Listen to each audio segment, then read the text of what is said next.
जय श्री कृष्णा। राधे राधे दोस्तों, आप सभी का दिन शुभ और मंगलमय हो। आप सभी पर भगवान विष्णु की कृपा सदैव बनी रहे। आज की वीडियो में आप सुनेंगे माघ मास महात्म्य का अध्याय 23। पिछली वीडियो में आपने सुना था अध्याय 22, जिसमें आपने सुना था कि किस प्रकार से राजा ने पाखंडियों का धर्म ग्रहण कर लिया था, वैदिक धर्म को त्याग दिया था। वह श्रुति, स्मृति और ब्राह्मणों की निंदा करने लगे थे। तो अंत में जब राजा की मृत्यु होती है तो राजा को भी यमलोक में पहुंचा दिया गया। वहां उन्हें लोहे के डंडों से पीटा गया, बड़े बड़े दांतों वाले भेड़ियों कुत्तों से कटवाया गया। तो इस प्रकार से राजा जो है यमलोक में पहुंच गए।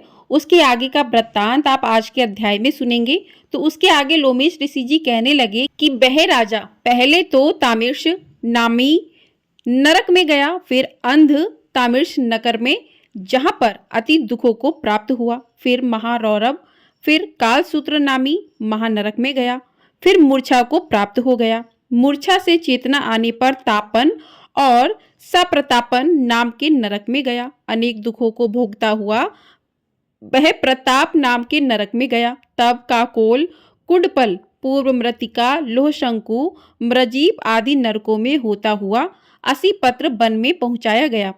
फिर लोहोधारक आदि नरकों में गिराया गया। भगवान विष्णु के साथ द्वेष करने के कारण वह 21 युग तक भयंकर नरकों की यातना भोगता हुआ नरक से निकलकर हिमालय पर्वत पर बड़ा भारी पिशाच हुआ। उस वन में वह भूखा और प्यासा फिरता रहा। उसको मेरू पर्वत पर भी कहीं खाने को ना तो भोजन मिला और ना ही पीने को जल मिला। होतव्यता के कारण वह पिशाच घूमता हुआ एक समय प्लुत प्रस्त्रवण नाम के वन में जा निकला।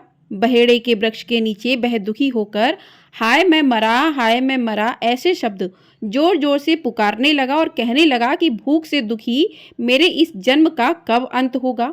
इस पाप रूपी समुद्र में डूबते हुए मुझको कौन सहारा देगा।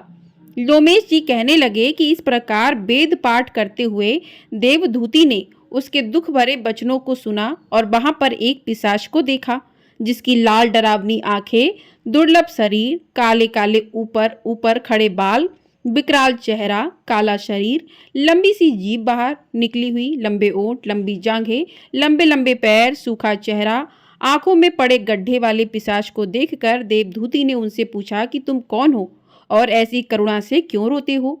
तुम्हारी यह दशा कैसे हुई और तुम्हारा मैं क्या उपकार करूं। मेरे आश्रम पर आ जाने से कोई प्राणी दुखी नहीं रहता और वैष्णव लोग आनंद ही करते हैं। सो हे भद्र, तुम अपने इस दुख का कारण जल्दी कहो, क्योंकि विद्वान मनोरथ पाने के लिए विलंब नहीं किया करते। ऐसे वचन सुनकर प्रेत रोना बंद करके विनीत भाव से कहने लगा कि हे द्विज, किसी बड़े पुण्य से मुझको आपके दर्शन हुए हैं। बिना पुण्य के साधुओं की संगति नहीं होती।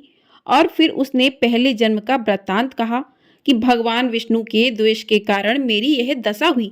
जिस हरि का नाम यदि अंत समय में मनुष्य के मुख से निकल जाए तो मनुष्य विष्णु पद को प्राप्त होता है। जो सबका पालन करता है उसी से मैंने द्वेष किया। यह सब मेरे कर्मों का दोष है, जिसकी ब्राह्मण तप द्वारा प्रार्थना करते हैं। ब्रह्मादि देवता, सनकादिक ऋषि जिसको मुक्ति के लिए पूजते हैं, जो आदि मध्य व अंत में विश्व का विधाता और सनातन है, जिसका आदि मध्य और अंत नहीं है, उस भगवान के साथ मैंने द्वेष किया। जो कुछ पुण्य किए मैंने पहले जन्म में किए थे, वह सब विष्णु की द्वेष रूपी अग्नि में भस्म हो गए। यदि किसी प्रकार मेरे इस पाप का नाश हो जाए तो मैं भगवान विष्णु के सिवाय किसी और देवता का पूजन नहीं करूंगा। विष्णु भगवान से द्वेष करके मैंने बहुत दिनों तक नरक यातना भोगी और पिशाच योनि में पड़ा हूँ। इस समय मैं किसी अच्छे कर्म के योग से आपके आश्रम में आया हूँ, जहाँ पर आपके सूर्य रूपी दर्शन ने मेरे दुख समान अंधकार को दूर कर दिया है।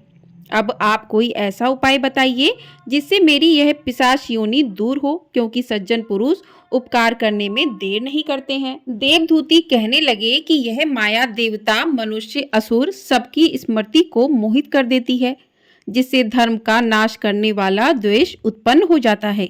जगत को उत्पन्न करने, रक्षा करने और नाश करने वाले जो सब प्राणियों की आत्मा है, उनसे भी लोग द्वेष करते हैं। जिनके अर्पण करने से सभी कर्म सफल होते हैं। उनकी भक्ति से मुख मोड़ने वाले मूर्ख कौन सी गति को प्राप्त नहीं होते।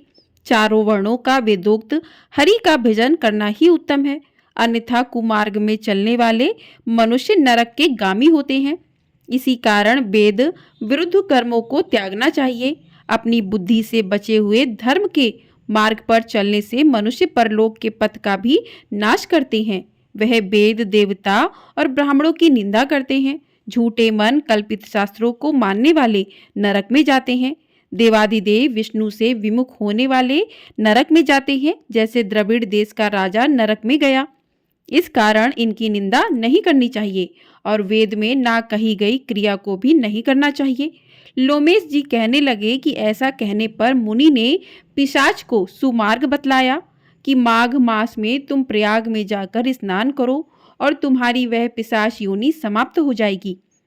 माघ मास में प्रयाग में स्नान करने से मनुष्य पहले जन्म के सब पापों से मुक्त हो जाता है। वहां पर स्नान करने से मुक्ति प्राप्त होती है। इससे बढ़कर और कोई प्रायश्चित नहीं है। संसार में यह मोक्ष और स्वर्ग का खुला हुआ द्वार है। गंगा और यमुना का संगम त्रिवेणी संसार में सबसे उत्तम तीर्थ है। पाप रूपी बंधन को काटने के लिए यह कुल्हाड़ी है। कहाँ तो विष्णु सूर्य तेज गंगा यमुना का संगम और कहाँ ये तुक्ष पाप रूपी तृण की आहुति।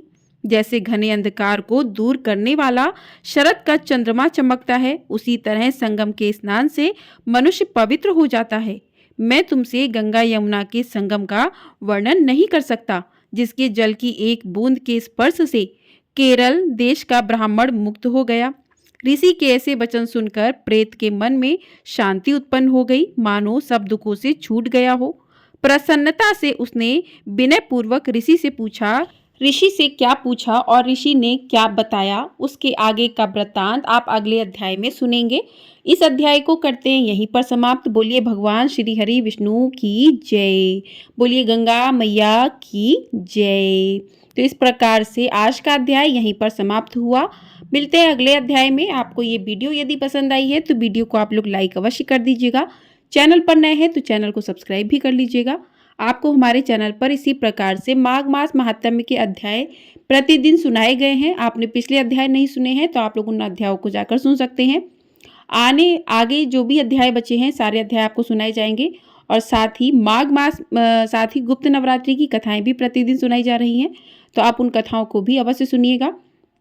और वीडियो आप लोगों को पसंद आया करें तो वीडियो को लाइक अवश्य कर दिया कीजिए। कमेंट बॉक्स में भगवान श्री हरि विष्णु की जय भी अवश्य लिखिएगा और गंगा मैया की जय भी अवश्य लिखिएगा। मिलते हैं अगली वीडियो में, तब तक के लिए बोलिए भगवान विष्णु की जय, गंगा मैया की जय।